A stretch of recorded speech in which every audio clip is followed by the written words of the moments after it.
It is an exciting experience to perform astronomical observations for the first time, regardless of the object of study or the instrumentation used, amateur or professional. It is, however, good to remember that astronomy is a science, the study of the heavenly bodies.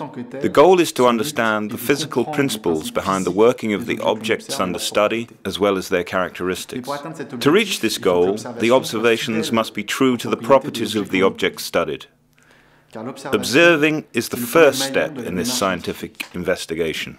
It is followed by the elaboration of hypotheses about the observed phenomena, the integration of these into a theoretical framework, and the use of this framework to make predictions, which can subsequently be used to design new experiments and perform new observations. Thus, it is clear that if the original observations are not true to the object under study, the effect is felt in the subsequent steps.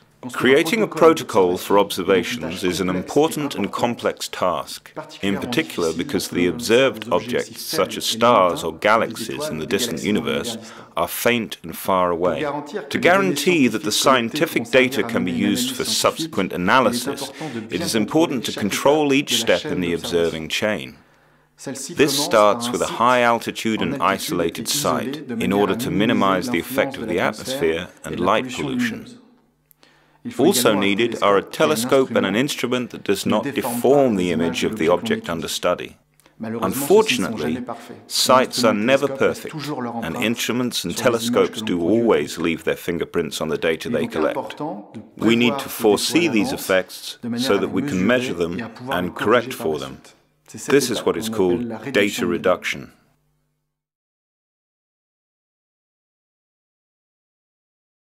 For a long time, astronomers have used photographic plates to record their observations and to perform their measurements once back in the laboratory. However, over the past 20 years, the photographic plates made way for CCD detectors, very similar to the detectors found in digital cameras, for example. They are made of small pixels of semiconductor materials such as silicon, which convert light into electrical signals. These signals are then converted into a series of zeros and ones that computers can read and understand. It is these zeros and ones that are behind different image formats, such as, for example, BMP, JPEG or FITS, as a function of the way they are used to code the information. Today, ever more powerful CCDs are constructed. During the data reduction process, we aim to measure and correct for their imperfections. To make this more concrete, we will follow the different steps of data reduction from a sample of observations done at the Haute-Provence Observatory in southern France. It is data from the planetary nebula in the Lyra constellation, also called Messier 57. The white dot in the center is a white dwarf, the rest are a regular star at the end of its life. The star is blowing away its outer layers of gas. We can observe these in the form of a ring. The diameter is 2.4 light years, which is about 23 trillion kilometers. The ring measures about 6 arc minutes in the sky, which is about 1/5 the diameter of the full moon. The magnitude of the nebula is about 10 in the V band, which corresponds to the green. The nebula is not visible to the naked eye, but a small telescope, such as the 80-centimeter telescope at the Haute-Provence Observatory, is enough to perform good observations on this object. M57 was observed in 3 bands corresponding to 3 different colors: the blue, B band, the green, V band, and the red, R band. Observations in different filters allow to measure different constituents and to compare their distributions. But first, one has to measure and correct for the imperfections of the CCD detector at the 80-centimeter telescope at the OHP. Similar to all CCDs, there are 3 effects to consider. First, we must take into account the offset signal that superimposes onto the light signal. The role of the offset is to be able to distinguish between situations in which the detector receives a light signal from situations in which the detector does not work. For example, a broken pixel will not generate any signal, not even the offset signal. The offset signal is easily measured. Just acquire several very short exposures, 1 second or less, with the detector fully shielded from any light source. The second effect is linked to thermal motion. At room temperature, the electrons in the semiconductor material are moving around. Due to the thermal motion, electrons can detach from the semiconductor atoms and produce a parasite electrical signal, also called dark current. This current is more important when exposures are longer because the electrons have more time to detach.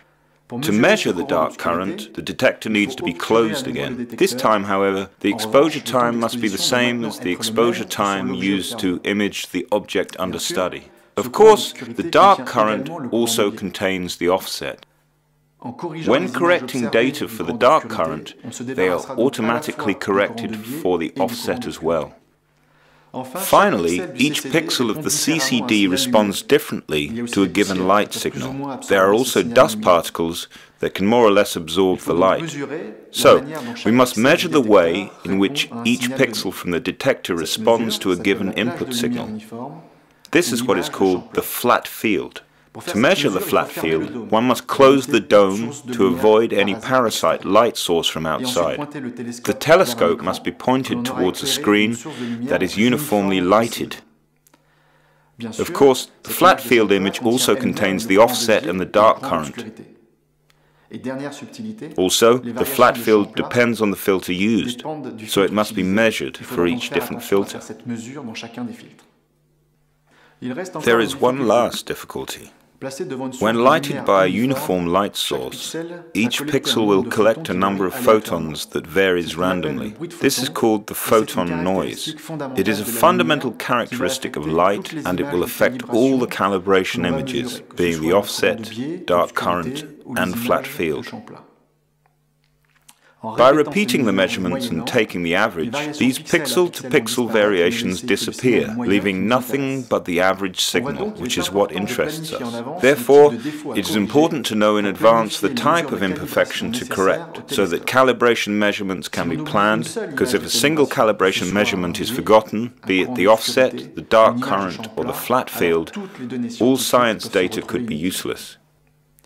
The reduction process can be written in the form of a simple equation called the fundamental reduction equation. To obtain a reduced scientific image, first the dark current needs to be subtracted from the raw image. Then the result must be divided by the flat field in order so that the response of each pixel of the detector is uniform. These are the basic steps of data reduction. In reality, there are other effects for which corrections might be needed. On the detector, some pixels, or even whole rows of pixels, can be faulty. The instrument itself can suffer from optical faults that affect the images. When observing from the ground, atmospheric turbulence will distort images. This latter effect can be corrected using adaptive optics, but that is another story. We will concentrate on the imperfections due to the CCD detector.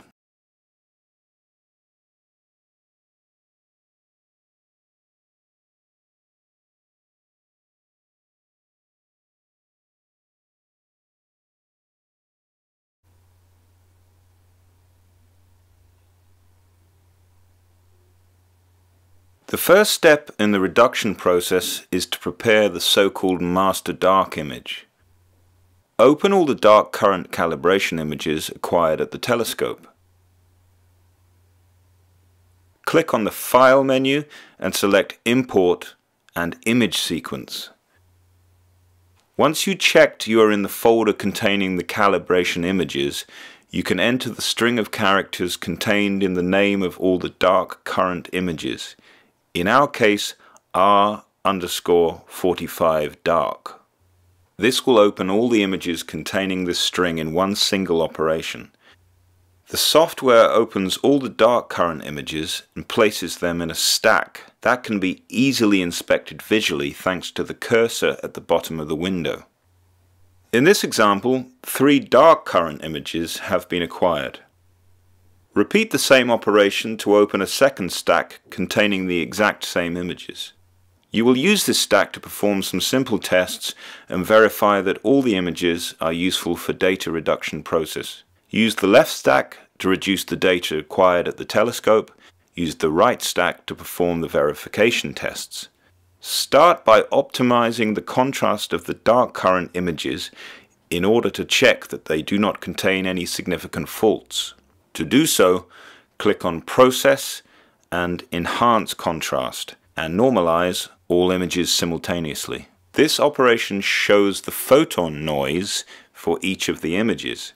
Inspecting each image reveals neither any significant differences in the general aspect of the noise between the images, nor the presence of an image with any particular fault that should be removed from the stack. To check this quantitatively, click on Plugins, Stacks, and Measure Stack.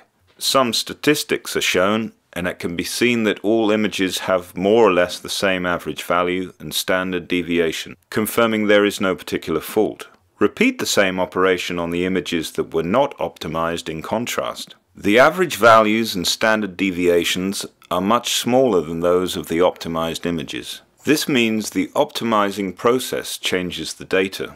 Therefore, during the data reduction process, one must not use these images but rather the original images, because otherwise the result will be affected by the optimization process. Now create the master dark. Click on Image, Stacks, and Z Project. Check that the method of combining is the median. The software will calculate the median of the 3 dark current images and show the result. Click again on Analyze and Measure. This shows that the new image is indeed the average of the individual images and that the standard deviation has decreased, meaning that the photon noise has been decreased. The more individual images there are, the more effectively photon noise will be reduced. In this example, just 3 images were taken, which limits the reduction of the noise. Save the master dark image by clicking on File, Save As, and Fits. The reduction process can involve many files, and thus it is important to carefully organize these files.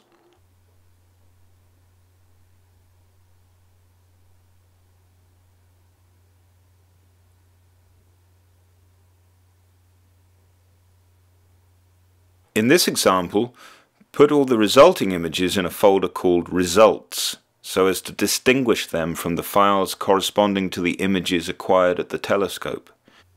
It is also important to use explicit file names, so that there will be no confusion between images. Now close any unnecessary windows and proceed to the next step.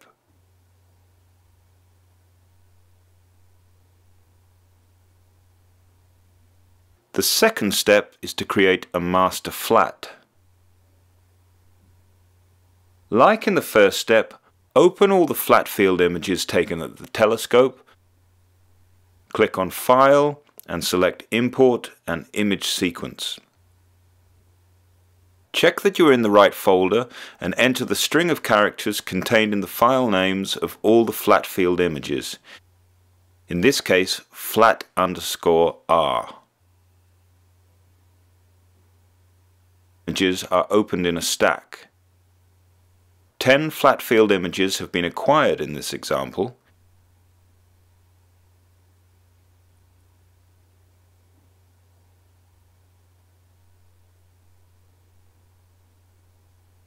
For inspection, create a second stack with the same images so as to avoid changing the images of the first stack that will be used for data reduction.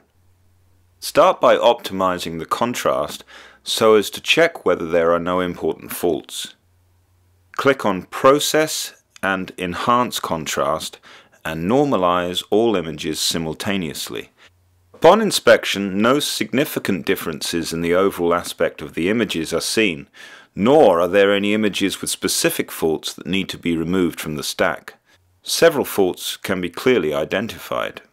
The dark rings are due to dust particles on the different elements on the optics of the telescope or the instrument. There is also a gradient in the background light which can be due to vignetting effects or to the different way each pixel of the detector reacts to the same amount of light. Finally, several rows of pixels are faulty and cannot transfer any signals correctly. They show as white lines. Create a master flat by clicking on Image, Stacks and Z Project. Check that the method of combining is the median. The software will calculate the median of the 10 flat field images and show the result. It is important not to forget that the flat field also contains the dark current and that this must also be subtracted. To do so, click on Process and Image Calculator. Select the median image created during the first step and use it to subtract it from the median flat field image. Next, normalize the image to 1. Clicking on Analyze and Measure will reveal the maximum value. Click on Process, Math and Divide. Enter the maximum value obtained in the previous step and validate.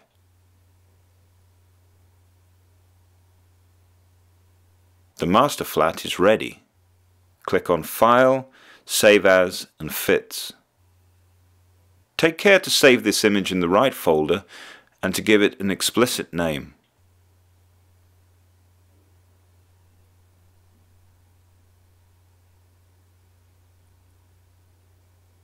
Close all unnecessary windows.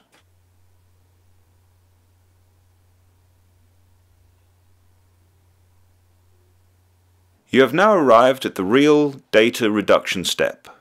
Open the raw scientific image by clicking on File and Open.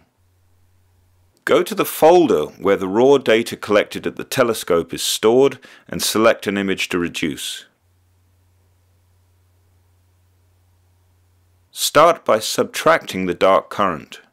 Click on Process and Image Calculator. Select the image to be reduced and subtract the master dark. It is wise to close the raw image in order to avoid all possible confusion in what follows. The second step is to divide by the flat field. Click on Process and Image Calculator. Select the image you just calculated and divide by the master flat.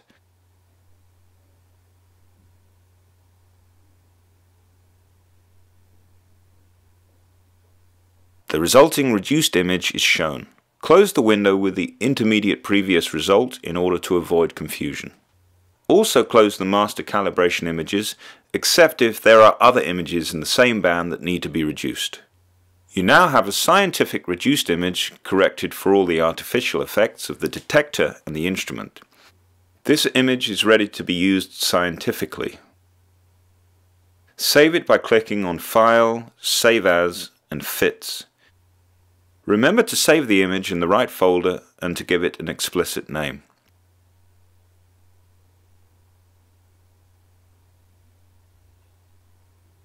You have seen how to reduce a raw image of an object in a given band. But how do we combine different bands to obtain a 3-band color image? Click on File, Import and Image Sequence to open the images of an object observed in a different band. Until now, we have reduced all the images of M57 in the R band. Images of M57 have also been prepared in bands B and V by the same method.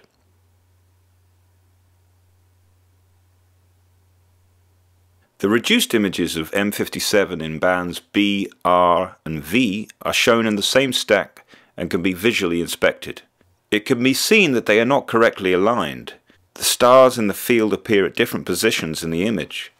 So the first step is to realign the 3 images. Click on Plugins, Stack Reg and again Stack Reg. Select a transformation by translation which gives the best results. The software automatically realigns the images. When we now inspect the stack, the stars all appear at the same position in the image. Now let's combine the 3 images. First, separate them from the stack. Click on Image, Stacks, and Stack to Images. Next, click on Image, then Color, and Merge Channels. Link the right filter to the right color channel, R band for red, V band for green, and B band for blue. Note that in this example, the three filters correspond to the colors of additive synthesis. Therefore, the resulting image reproduces the object as our eyes would see it.